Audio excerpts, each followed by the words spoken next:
Hello students, welcome to Resolution Study Point. Today we are going to discuss chemical shift in NMR spectroscopy. This is our third lecture of NMR spectroscopy in inorganic chemistry and we are discussing chemical shift. So, what is chemical shift?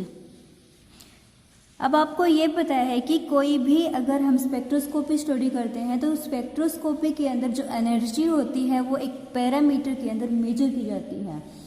उन parameters में से एक parameter होता है chemical shift का।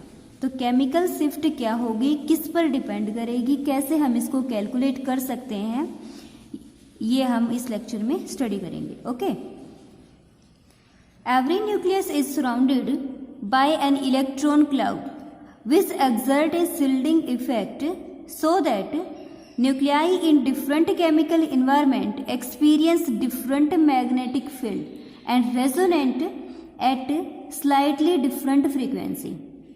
देखो, कल जब हमने थ्योरी पढ़ी थी एनएमआर स्पेक्ट्रोस्कोपी की, उसमें हमने ये स्टडी किया था कि एनएमआर स्पेक्ट्रोस्कोपी के अंदर हम बाहर से एक एक्सटर्नल फील्ड अप्लाई करते हैं। उस एक्सटर्नल फील्ड के अंदर न्यूक्लियाई अब्जॉर्ब करता है एनर्जी को और रेजोनेट करता है। अब अगर डिफरेंट टाइप के न्यूक्लियस होंगे तो डिफरेंट टाइप की एनर्जी को अब्जॉर्ब करेंगे डिफरेंट फील्ड के अंदर, जिसकी वजह से वो रेजोनेट जो करेंगे वो डिफरेंट फ्रीक्वेंसी पे करेंगे। अगर डिफरेंट न्यूक्लियाई डिफरेंट फ्रीक्वेंसी पर रेजोनेट करेंगे तो हमें उनकी डिफरेंट लाइंस मिलेंगी एनएमआर स्पेक्ट्रा में। ओके, तो हमने यही बात पढ़ी यहाँ पर, क्या पढ़ा कि जितने भी न्यूक्लियस होंगे, अब आपको पता है कि न्यूक्लियस के चारों तरफ क्या होता है, इलेक्ट्रॉन क्लाउड होता है। तो न्यूक्लियस जो इलेक्ट्रॉन क्लाउड से सराउंडेड होता है वो एक शील्डिंग इफेक्ट एक्सर्ट करता है। क्यों करता है? ताकि जो न्यूक्लियाई डिफरेंट केमिकल एनवायरनमेंट में जितने भी न्यूक्लियाई हों वो सबके सब डिफरेंट फ्रीक्वेंसी पर रेजोनेट करें। डिफरेंट फ्रीक्वेंसी पर रेजोनेट करेंगे, उससे क्या होगा, उससे हम उनको इजीली डिस्टिंग्विश कर पाएंगे, इजीली हम उन लाइंस को रिजोल्व कर पाएंगे। Okay, so the electron shield the nucleus. Electron क्या करेंगे, न्यूक्लियस को शील्ड करेंगे। The electron shield the nucleus so that magnitude of the field seen to the nucleus is different from the applied field। देखो, आपने ये देखा कि nucleus के सराउंडिंग में क्या है, इलेक्ट्रॉन्स। वो इलेक्ट्रॉन न्यूक्लियस को शील्ड करेगा। शील्डिंग की वजह से क्या होगा, जितना आपने एक्सटर्नल मैग्नेटिक फील्ड अप्लाई किया था उससे somewhat different magnetic field experience करेगा न्यूक्लियस। तो सपोज करो जो न्यूक्लियस ने फील किया, एक्सपीरियंस किया मैग्नेटिक फील्ड, उसको हमने रिप्रेजेंट किया HN से, और जो एक्सटर्नल अप्लाई किया गया था मैग्नेटिक फील्ड उसकी वैल्यू है H0, then the magnetic field experienced by the nucleus is equal to H0 into 1 minus sigma. Here this sigma is shielding constant. Sigma क्या होगा, शील्डिंग कांस्टेंट होगा। ओके, तो हमने ये देख लिया कि इलेक्ट्रॉन जो है न्यूक्लियस को शील्ड करते हैं। शील्डिंग की वजह से न्यूक्लियस जितना मैग्नेटिक फील्ड अप्लाई किया गया था उसके कंपैरिजन में कुछ कम मैग्नेटिक फील्ड को एक्सपीरियंस करते हैं। इसके लिए इक्वेशन हमारे पास है HN equals to H0 into 1 minus sigma. HN क्या हो जाएगा, न्यूक्लियस जिस मैग्नेटिक फील्ड को एक्सपीरियंस करते हैं वो वाली value, H0 applied magnetic field, और सिग्मा क्या होगा, shielding constant.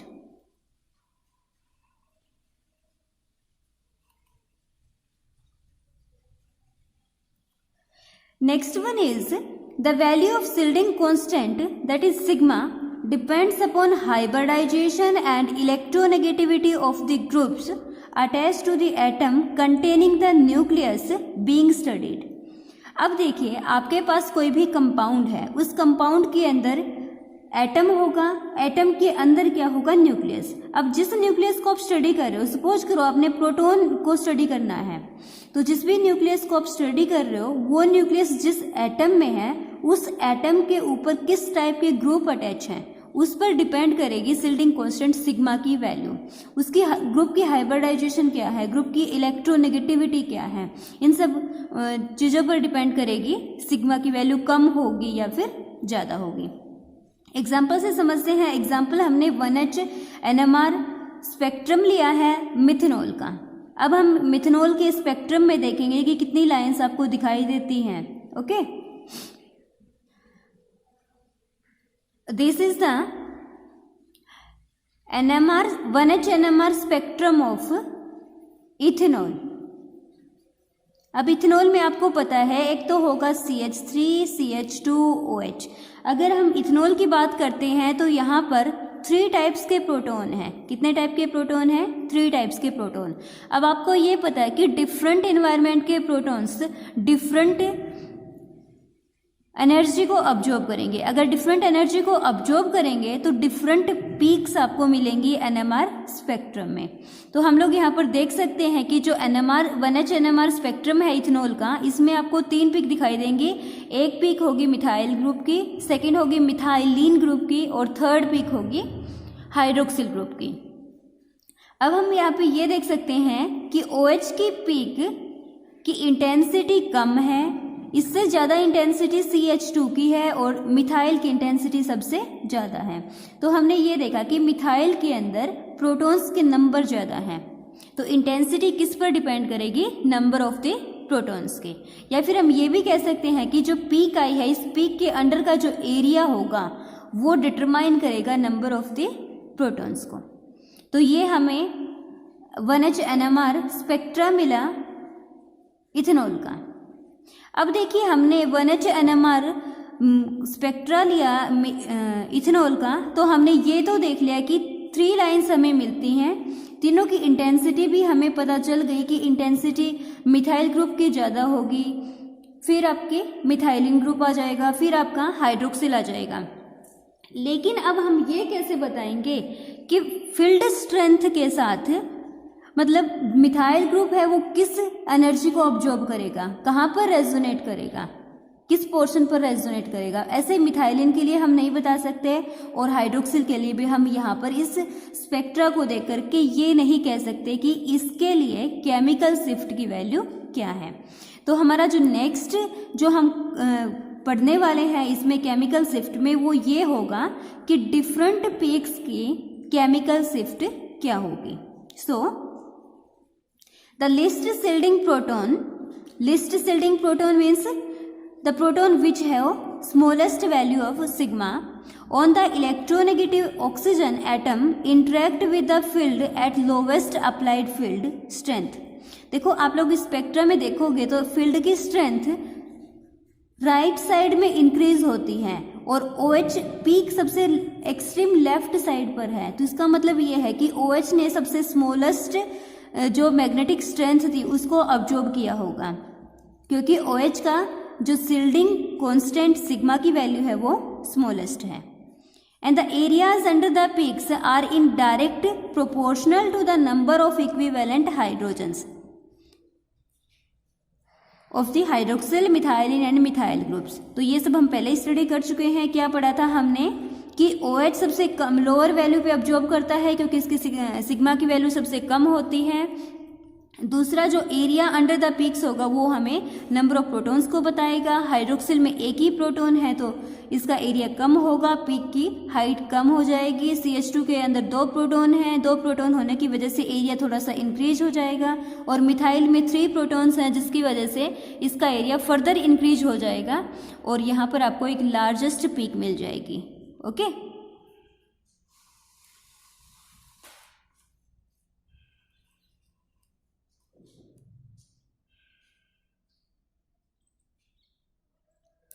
Next one is, the next concern is to calibrate the horizontal axis so that the field strength at which the proton absorb energy from the radio frequency probe can be recorded।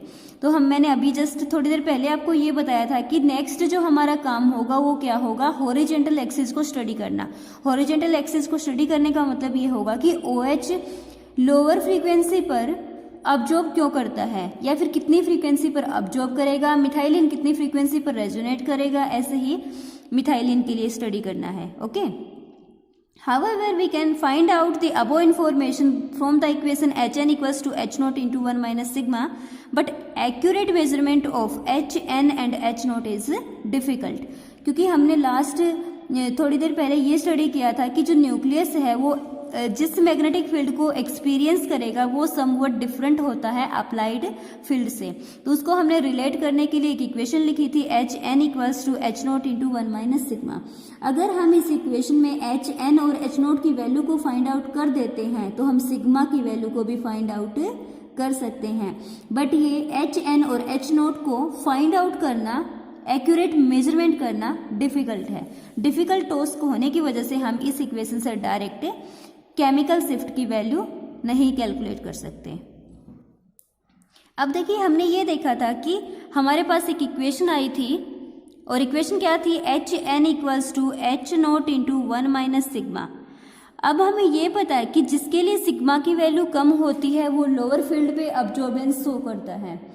अब हमने ये भी देख लिया कि अगर हम sigma की वैल्यू कैलकुलेट कर दें तो हम ये बता सकते हैं कि केमिकल शिफ्ट क्या होगी, लेकिन सिग्मा की वैल्यू कैलकुलेट तभी कर सकते हैं जब हमारे पास एच एन और एच नोट की वैल्यू हो, जो कि हम एक्यूरेटली मेजरमेंट जिसकी नहीं कर सकते, इसलिए हम सिग्मा की वैल्यू इस इक्वेशन से कैलकुलेट नहीं करेंगे। अब सिग्मा की वैल्यू इस इक्वेशन से कैलकुलेट नहीं करेंगे तो हमें कोई सेकेंड मेथड अपनाना पड़ेगा। वो सेकेंड मेथड क्या है वो हम यहाँ पर स्टडी करेंगे। So a reference material is employed and the difference between the field strength at which the sample nucleus and the nucleus in the reference compound absorb is measured.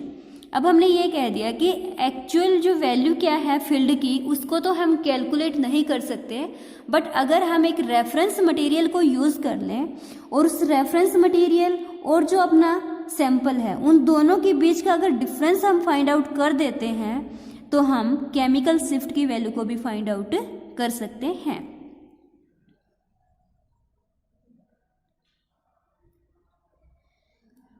Now the field necessary to cause the sample and reference protons to undergo resonance is HS and HR। HS क्या हो जाएगा, sample के nucleus को resonance करने के लिए जो field apply किया है उसको हम बोलेंगे HS, और HR क्या हो जाएगा, रेफरेंस स्टैंडर्ड के प्रोटॉन्स को रेजोनेट करने के लिए जो हमने एक्सटर्नल फील्ड अप्लाई किया है उसको बोलेंगे HR।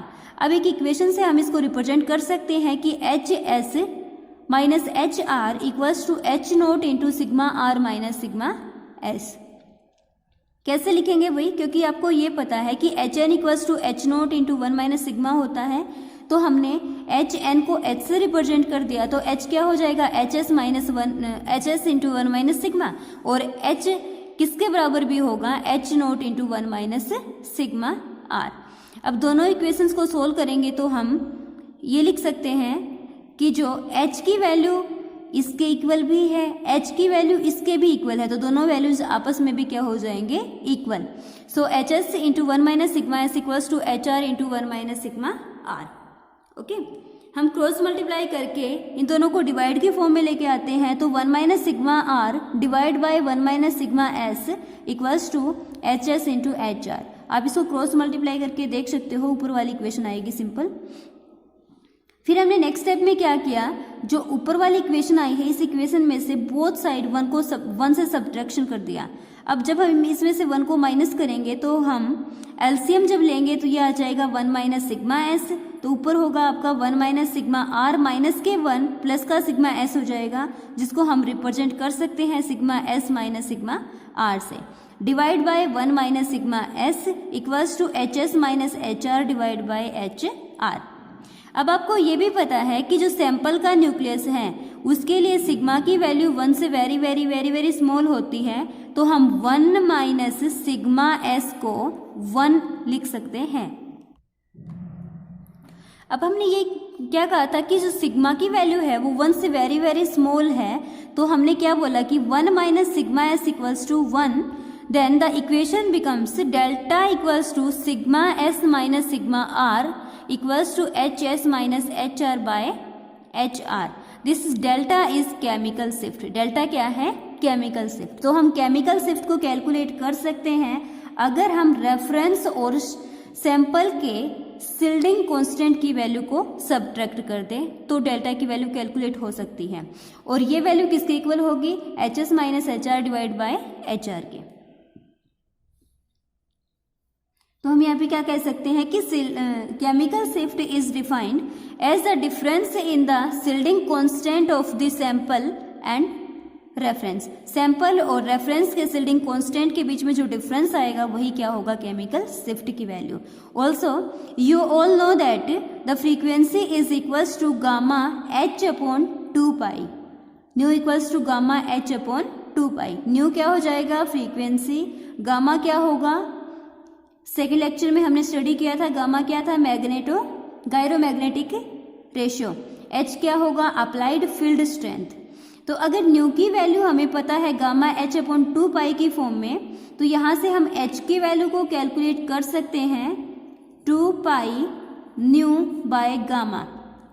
और जब हम H की वैल्यू को अबव इक्वेशन में पुटअप करते हैं तो हमारे पास एक नया फॉर्मूला आ जाएगा केमिकल शिफ्ट के लिए, जो क्या होगा? Delta equals to sigma S minus sigma R equals to nu S minus nu R divide by nu R।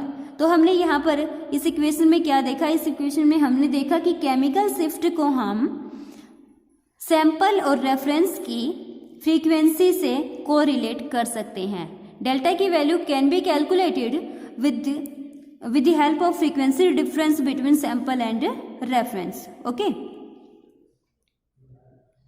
Next one is that the quantities nu r and nu s are very large numbers which are only slightly different than nu naught. New nought क्या होगी भाई? किस जो apparatus आप use कर रहे हो, spectrometer जो आप यूज कर रहे हो NMR स्पेक्ट्रो को ड्रॉ करने के लिए, उसकी जो ऑपरेटिंग फ्रीक्वेंसी होती है उसको हम क्या बोलते हैं? New note. तो हमने देखा कि जो न्यू आर और न्यू एस की वैल्यू है वो क्लोज है न्यू नोट के, तो हम क्या बोल सकते हैं कि delta equals to nu S minus nu R by nu nought. Nu nought क्या किसकी फ्रीक्वेंसी है? ऑपरेटिंग मशीन की। यहाँ पर जो डिफरेंस है nu S minus nu R equals to delta.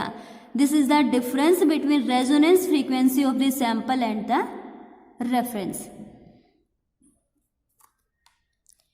For example, the spectrum of methyl iodide relative to TMS is indicated by this spectra. हमने क्या किया? मिथाइल आयोडाइड का स्पेक्ट्रा ड्रॉ किया TMS स्टैंडर्ड के साथ, तो हमें मिला कि TMS की अगर ये वाली पीक है और मिथाइल आयोडाइड की ये पीक है, तो अगर हम इन दोनों के बीच की डिस्टेंस को फाइंड आउट कर सकते हैं तो हम यहाँ पर क्या बता सकते हैं? डेल्टा की वैल्यू को कैलकुलेट किया जा सकता है। Okay, so delta equals to del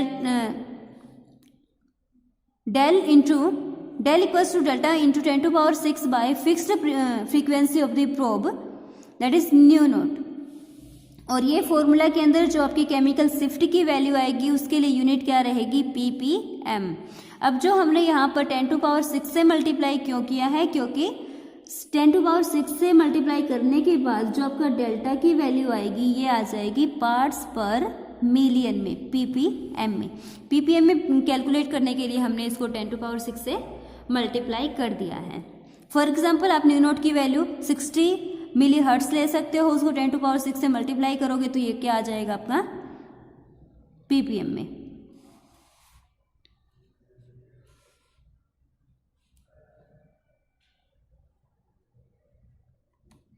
Next one is that if the sample resonance peak occurs at a lower field strength than the reference, then del is taken as negative. अगर sample की जो resonance peak आती है वो lower field पे आती है reference से, तो हम डेल्टा की वैल्यू को क्या बोलेंगे? नेगेटिव। अब डेल जो स्केल है, डेल स्केल के साथ साथ एक दूसरा स्केल भी एग्जिस्ट करता है केमिकल शिफ्ट को फाइंड आउट करने के लिए, और उसको हम क्या बोलते हैं? Tau scale. क्या बोलते हैं? Tau scale. और टो वैल्यू क्या होती है भाई? Tau equals to 10 minus delta. Delta की फॉर्म में भी हम केमिकल शिफ्ट को मेजर कर सकते हैं, टो की फॉर्म में भी डेल्टा की केमिकल शिफ्ट की वैल्यू को मेजर कर सकते हैं। टो और डेल्टा का रिलेशन क्या है, tau equals to 10 minus delta. So this was the basic introduction of chemical shift.